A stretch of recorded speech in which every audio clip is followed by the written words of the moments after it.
Pesona wisata alam di Kabupaten Lahat seperti tidak ada habisnya. Kabupaten yang dijuluki sebagai setungguan ini setidaknya memiliki 75 wisata air terjun yang belum dikelola dengan baik oleh pemerintah daerah. Salah satunya wisata air terjun Curug Buluh atau air terjun 7 tingkat.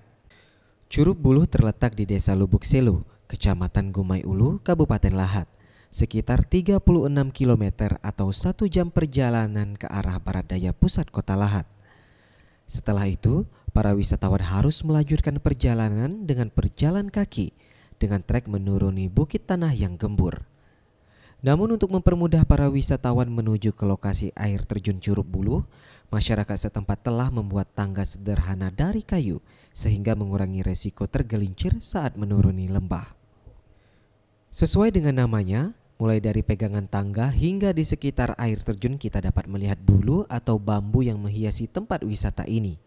Menurut Sekda Kabupaten Lahat, Nasrun Azwari mengatakan, pada awal tahun 2015, pemerintah telah membuka akses jalan dari Desa Lubuk Selo menuju tempat parkir terakhir dan kedepannya akan dilakukan penambahan fasilitas di lokasi air terjun tersebut. Yang mana potensinya tinggi sudah mulai, seperti yang tadi dikunjungi mungkin Curug Buluh, Curug Maung, itu tahun 2015 ini sudah dibangun akses jalan. Nah tinggal nanti mungkin ada beberapa perlu yang ke lokasi, perlu dibikin semacam tangga wisata. Nah itu juga, itu secara bertahap, sekarang buka dulu akses jalan. Hingga kini telah ditemukan tidak kurang dari 70 air terjun di kota Lahat.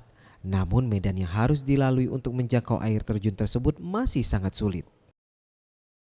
Tim Liputan, Sriwijaya TV.